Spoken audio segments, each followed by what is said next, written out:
You're listening to Everybody Pulls the Tarp, the go-to podcast for high performers. I'm Andrew Moses.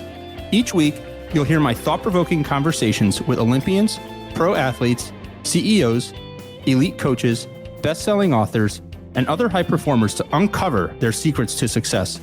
Get ready to be inspired each week when we talk about leadership, teamwork, work ethic, and more. Are you ready? Let's go.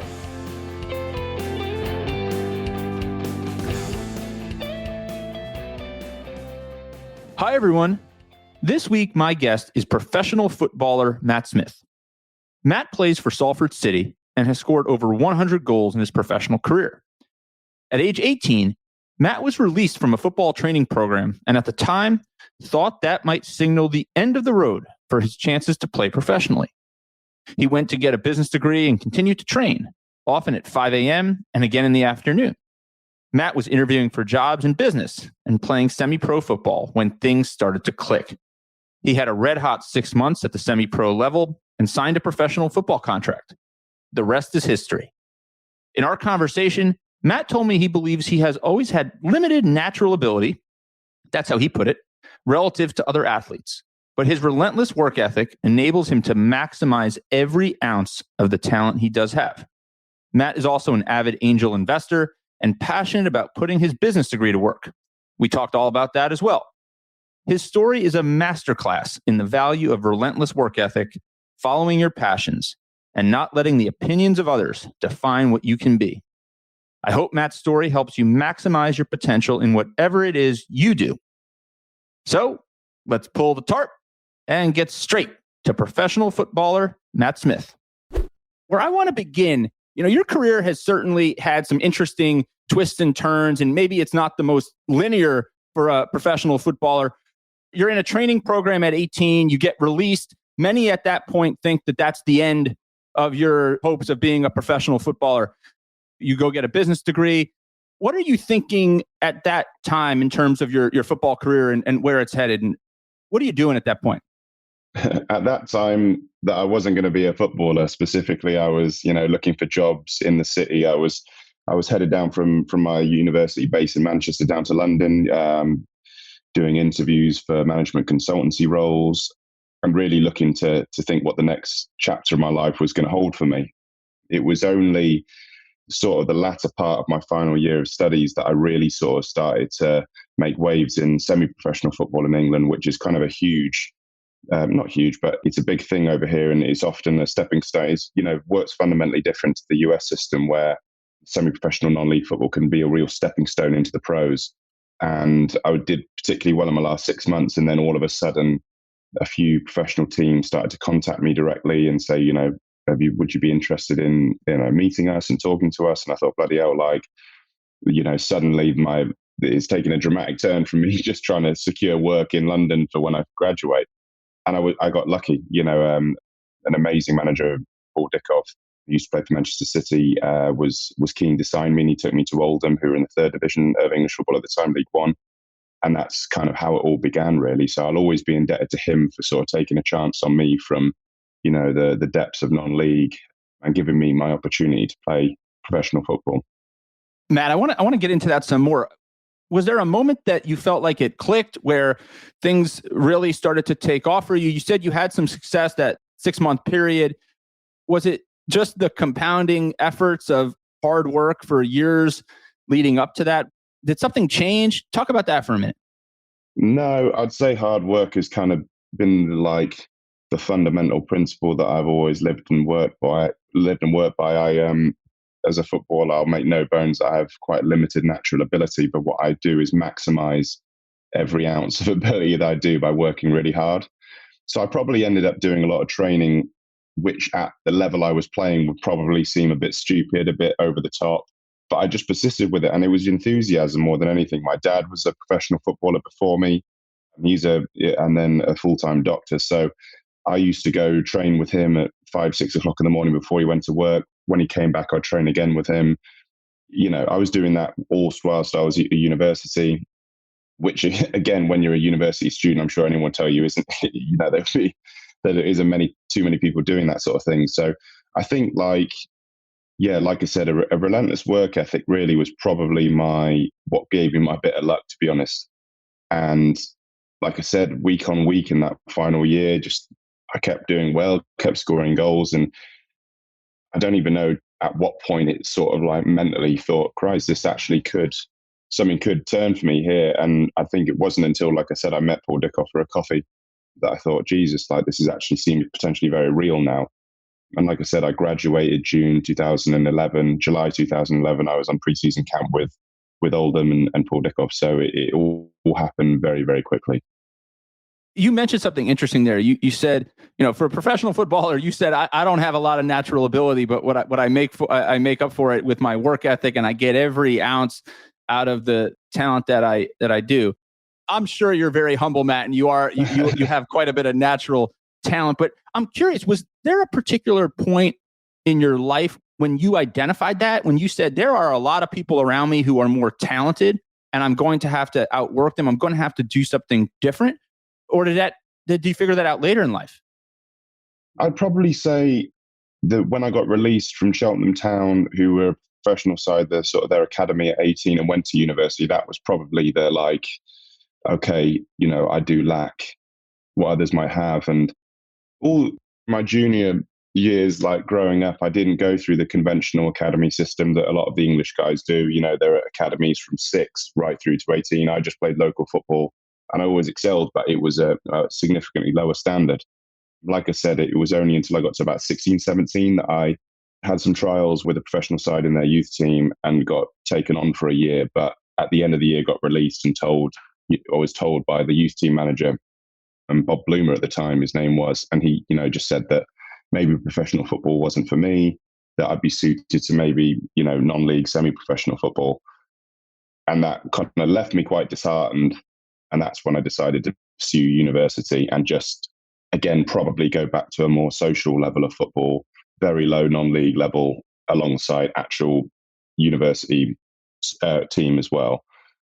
And again, I just sort of built my confidence back up over the 4 years I was there.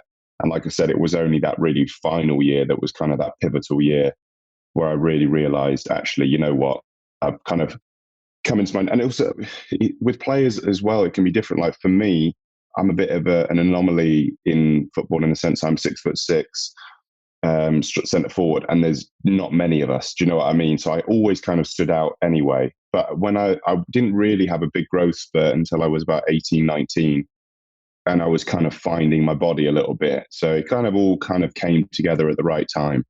But yeah, so many moments of self-doubt along the way. And probably, like I said, only until I was like 20, 21 did I actually think, I've got half a chance at something here. You said so many points of self-doubt along the way. Was that something that you were able to get better at over time dealing with, or does it still creep in today? I got significantly better at understanding it and dealing with it. I would say even I went into Oldham Athletic I signed a 2-year contract out of university, the bottom of the barrel entry level contract. And I would say the first 18 months of those 2 years were very average. I didn't quite, and I'd never done full-time training. The mental side of professional sport was something that I'd never even considered, but soon found it to be extremely tough. When you're at university or you have a job and you're playing alongside it, you've got so many other things that you can occupy your mind with. But suddenly when professional sport is the only thing that you live and breathe, it can become quite overwhelming, particularly when you're not doing that well.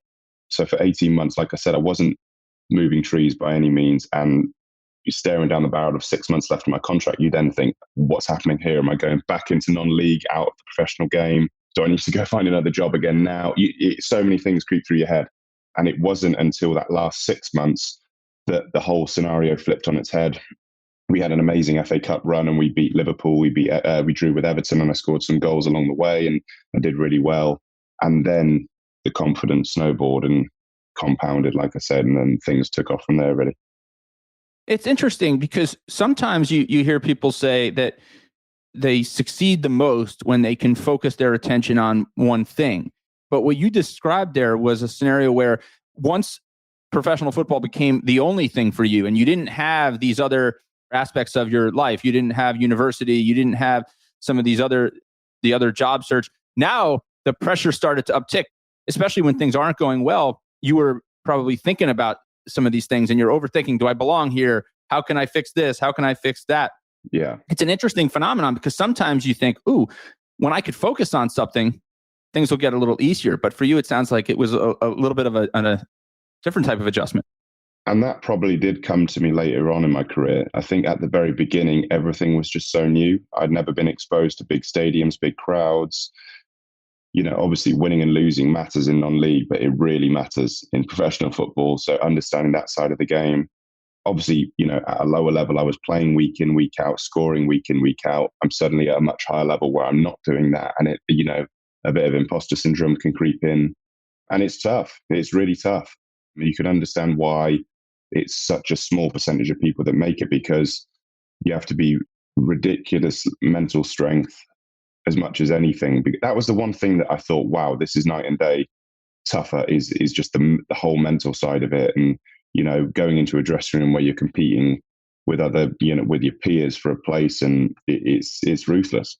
But like I said, as my career developed and you start to understand your abilities a bit better and you become accustomed to the way things are and accustomed to full-time training and all that external stuff, you become a lot more comfortable with it and a lot better at it.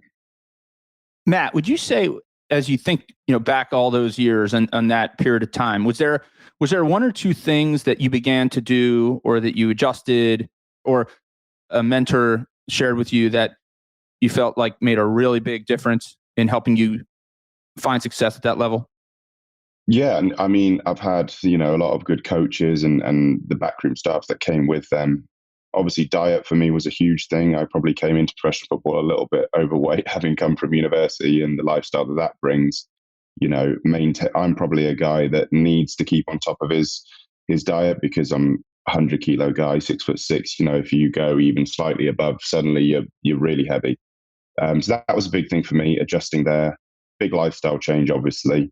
So, like I said, you're trying to get accustomed to a lot of different things, but the higher you go, and obviously I've been privileged to play at some, big clubs, Leeds United, Fulham being two, suddenly the player care just goes through the roof, and you're, inundated with staff here, there and everywhere, just wanting to get the best out of you. And obviously the emergence of technology nowadays, I mean, Christ, there's a million and one things that you can be told that, you might be lacking or can do better here and and, now it's insane, the opportunities and possibilities that you're presented with. Matt, I recently interviewed New York Mets pitcher Steven Nagosic, and we were talking about all the data and analytics and the science behind being a major league pitcher. And one of the things that I've been thinking about since that conversation is, when is the data and the analytics and all the different sources of information too much? And how do you, as a professional athlete, decide, what the guy over there in the dressing room is doing is that's helpful for him, but it's not helpful for me. And this is the information I want to hone in on. Have you gone through a little bit of that, figuring out what really works for Matt Smith? Big time. That's a really, really good question. And it's something that is a conversation point in pretty much all the dressing rooms I've been in recent years. Is like I said, what you're presented with on a day-to-day basis is nuts. You come in, you do a urine test, a saliva test, a blood test. There's no hiding places. You go out to train, you've got a GPS unit strapped on your back. You come back in, all that data is presented on a big television for the entire squad to see. So it brings an element of competition. All your data is monitored week to week, and your training sort of tailored off the back of it. So based off how much you've done one day might modify your training the following day, and all the rest of it. You're told, how well you're hydrated. If you're lacking in certain vitamins, they'll plug you with more vitamins of that, whatever you might. So it's mental. It's really intense. And like I said, there's two sides I see. Is when I look at sport now, I think, has it become a bit sterile? And is it a bit robotic? When I look at, like, I'm watching Wimbledon at the minute, and I'm loving Kyrgios. I think his personality and gamesmanship is just stuff you just don't see in sport anymore. I think between the media and this element of your sports science, I think it's really sucking a bit of life out of sport, if I'm being brutally honest. As a player, I'm sure, like I've touched wood, I've been lucky with injury. Has that been largely down to a lot of the stuff that I'm presented with? Possibly. But at the end of the day, what I always come back to, and what I will say in answer to your question more directly, is we are humans. Do you know what I mean? As sports people, you're ultimately human beings. And the final touch has to be a human touch because there's emotion attached to it. Decision making ruled purely by data, I think does have a limit.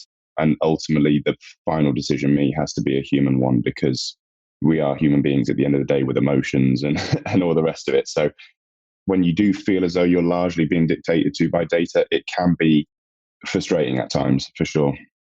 It does. It's a great point you make there, Matt. It does take the human side of it without careful consideration by the individual. It can take all the humanity and, like you said, make sport somewhat robotic. But we do know that sport and great performance and great teams, there's a huge human piece of it. And you've been part of some very prestigious and iconic clubs in your career. And I'm curious, when you think about great leaders and great teams that you've been on, great winning cultures, what do you think has separated the great teams you've been a part of from maybe the good teams you've been a part of? Yeah, I think culture's got a big factor for sure. I think certainly the leaders you've got in the dressing room are a big, big part of that. The senior professionals you've got in the dressing room can really dictate the mood. The staff can do so much, and that has a huge bearing on it, absolutely. But certainly the players within the dressing room who ultimately run the day-to-day and the camaraderie, so to speak, that can be a massive, massive bearing. And I think when I look back at the teams that I've ultimately excelled, we've had some really good characters in that group that have driven the dressing room in the right way. Misery loves company, and if you've got a few sort of like negative, toxic guys in your dressing room, it can spread quite quickly, especially if it's a more senior professional, because ultimately that's who the younger guys look up to. So I'd say that culture, who you have, it's a huge, having the right dynamic in your dressing room is massive, because like I say, you can have some really good players in good dressing rooms, which I've had, but we've not had the success, maybe because the culture wasn't quite what it should have been. Do you think you have changed and evolved as a leader over your career? Oh, absolutely. Absolutely. I think certainly at the beginning, I was very shy. I wouldn't say I'm the most charismatic person in the dressing room, but I'd say certainly at the beginning, I was very shy.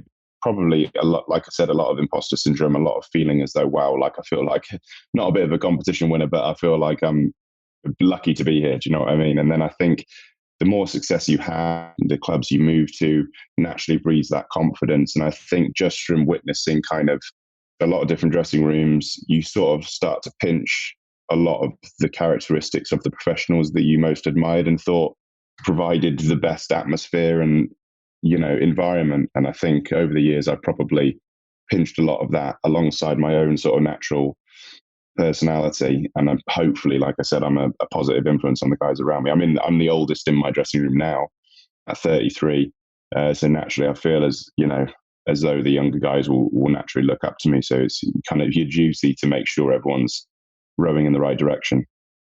Yeah, that's an interesting point, Matt. And to take little pieces of good from a lot of different places that you've been and try and bring it together to be the best version of yourself as a leader. I think that's a really, really interesting concept that you're doing so much, Matt, not just on the pitch, but, away from football. You continue to scratch that business side of your mind and of your life. You're an avid angel investor. I'm curious, at what point of your professional football career did you say, I want to start dipping my toe back into the business world and trying my hand there as an advisor, as an investor? Talk about that for a minute. Of course. Yeah. No, I think, like I said, I've always had a natural curiosity towards business from my university days, pre-football, really. And then naturally, you enter the world of professional sport and you're kind of introduced to the same sort of revolving door of people and the same kind of asset classes in terms of, investment opportunities. And it kind of opens your eyes a little bit, and you kind of, tarring everyone with the same brush, you kind of dabble in the same pools, whether it be property, financial advisors, a lot of IFAs and different opportunities. And I kind of always kept my ear to the ground in terms of what was going on there. But like I said, it was probably a couple of years in that a lot of my university colleagues started to have a bit of success. And I had a couple of real successful entrepreneur friends of mine that started to introduce me to the world of tech. And sort of, like I said, it was born mainly out of interest and fascination. And like I said, just wanting to understand this world that was probably a little bit more hushed than public markets, stocks and shares. The private market world is, like I said, it was a little bit of an unknown asset class. So I kind of thought I found it quite fascinating. And, if anyone you speak to that knows me, I ask a lot of questions, and quite unashamedly as well. So I just, kept plugging them with questions and wanting to know more, and, wrote my first check a couple of years later. And I think having a bit of skin in the game then makes you want to learn more. And like I said, that curiosity only heightened. And I actually find myself now very heavily involved in this space, and probably, like I said, something that I'd like to move into post-career. But then again, I think aside from that sort of world, I got to 30 and then I'm 33 now. I got to 30 and then you start to see colleagues and friends retire. And just that whole dynamic of sports people retiring makes for very, very scary reading. You can really understand why people struggle. The last thing, and I said to myself, having watched close friends of mine do the same, was that I don't want to be that player that gets to the end of their career and says, what now? I kind of thought I want to have my plate spinning ahead of time, and I want to leave on my own terms and move into the next chapter on my own terms and have something that I really am passionate about and I'm going to look forward to, because there's so much life to live after professional sport. Retirement age for footballers in the UK is historically about 35. It can be a bit more now, like you say, with sports science, but that's kind of the golden age. And I just wanted to, like I said, have something that I thought, right, I'm looking forward to moving into this and leave on my own terms and come into something that I'm going to really enjoy. That's such an important lesson, Matt, that I think everyone listening, no matter what they do for a living, can take with them. Get and keep your plate spinning almost before you need something, right? I mean, a lot of people ask me for advice on networking and relationship building and things like that. And I say, build your network before you need it, right? If you're caught flat-footed, and there's a lot of people out there, changing jobs, looking for new jobs, different things. If you start building your network when you need it, it can take time. It can slow you down. It can seem disingenuous. But if you're doing things, whether it's build a network, dabble in different business ventures before you need it, per se, that can be a huge advantage. Oh, big time, big time. And like I said, I've been lucky that, I've been introduced to a lot of cool people along the way. And, I think just my eagerness to learn and absorb and understand has kind of, helped me as much as anything. I'm not just looking at pound signs. I'm looking to really learn, because I'm actually very interested in, these companies that are really changing the game in so many different fields. I took on an MBA 2 years ago now. I'm just going into my last year, which, I just wanted to really equip me with some more tools, so to speak, so that when I retire, I'm in a better place than maybe without it.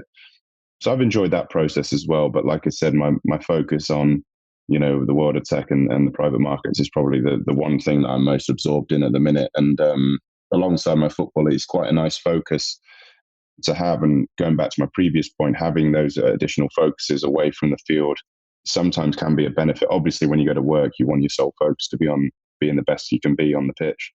But coming away from it to have something else to put your mind to is quite refreshing too. Matt, you're a great leader in the dressing room now. You've been around so many great athletes on the pitch. But when it comes to founders and business leaders that you want to support and invest, put your own money behind, is there one or two things in particular you're looking for? I think the first thing, I invest a lot at pre-seed and seed stage, where obviously it's the highest probably level of risk, because ultimately you're going into it sometimes even without a product. So it's, you just look at the mindset and the work ethic of the founder. I think for me, at that stage, you're ultimately investing in the person, not the idea, because ultimately these ideas can pivot multiple times and various iterations could probably be the end product. So it's the person. And like I said, I kind of resonate with that in a little bit, because I myself have like grafted to quite an extreme level to get to where I am. So you kind of understand like the relentless sacrifice that you need to be successful, if that makes sense. And I don't think, again, it's nothing you can really like. I'm not looking for them to show me an hour sheet of how much they've worked, but it's just like a natural feeling you have when you conversate with someone. You can understand the passion that they have and the drive that they have to like ultimately succeed. So yeah, those are kind of the fundamentals that I look to begin with. Is the passion and the work ethic of the founder, and how driven he is to make his product a success. Matt, one of the things that I'm drawn to, and you know this, and I've shared with you the everybody pulls the tarp philosophy and what we talk about week in and week out on this show, and that's the unglamorous side of success. People look at you and they say, professional footballer, that must be glamorous. That must be easy. Look how good Matt has it. Oh, now he's an investor. Look how easy that must be. Look at all the successes. But behind every successful person and every successful venture, there's all kinds of unglamorous things, nitty gritty things that, maybe aren't too appealing on the surface, but, they're required to be successful. And where I think it would be a good place to wrap up today's conversation is, what are some of the unglamorous things, or one or two things that, you wish people knew about you that you have to do to be successful any craft, whether it's football or business, for Matt Smith? I think to begin with, obviously I look back to sort of university days, and like I said, those 5 a.m. wake ups to go crossing and finishing in a local park, or after my dad finished work in the evening when other people are doing things, to go, like I say, crossing and finishing and honing your craft at like ungodly hours when really you're staring down the barrel of, like I said, semi-professional football, where you know for sure that no one else is doing that. The travel, like I said, doing university and then traveling up and down the country, filling in with lectures and university work when you come home, that was tough. And then you go into the world of football and suddenly you're presented with all sorts of tasks to do that you maybe didn't think as a young professional. I know it sounds stupid, but like you're cleaning other people's boots at a lower level. You're doing that sort of like kind of like manual work, cleaning cones and balls and all that sort of stuff, which kind of is a like more humbling experience. And then more recently is just sort of the sacrifice that professional athletes make, and it's getting the right amount of sleep, not partying and going out all the time, sacrificing your social life to quite a drastic degree. Eating, for me, diet is huge because I can kind of balloon in weight quite easily. So eating things that I don't really want to eat on a consistent basis takes a lot of mental willpower. And like I said, maybe more now with my MBA, I'm doing a lot of classes at Indiana Business School, Kelly Business School. I'm doing lectures at midnight, 1 o'clock in the morning, because it's 7 o'clock Eastern time, and doing that and then waking up in the morning to go training isn't my idea of the best fun I've ever had, but it's what's necessary to get my degree. So sacrifice is one of the number one things I think of when I think of success, because ultimately you're going to have all these external pressures and temptations. So you're going to have to sacrifice. And for me, I think I've done that over and over the years to a good degree. And I think ultimately that's why I've had a bit of success in doing what I do. Matt, I think that's a great place for us to end. That's such an important lesson that I think resonates with everyone, no matter what you do, right? Sacrifice is a huge, huge piece of success. Matt, I have absolutely enjoyed our conversation here. I'm so glad we got a chance to do this. I can't wait to see what comes next for you and on the pitch. Perfect. And also in your business ventures. Matt, thank you. You are a tarp puller. Keep pulling the tarp. And we'll talk again soon. Will do. Top man, Andrew. Thank you, mate. Thank you for joining me this week. Be sure to subscribe in your favorite podcast app so you can catch all of our upcoming episodes. And if you are like me and want a world full of tarp pullers, then leave a review to help others find us.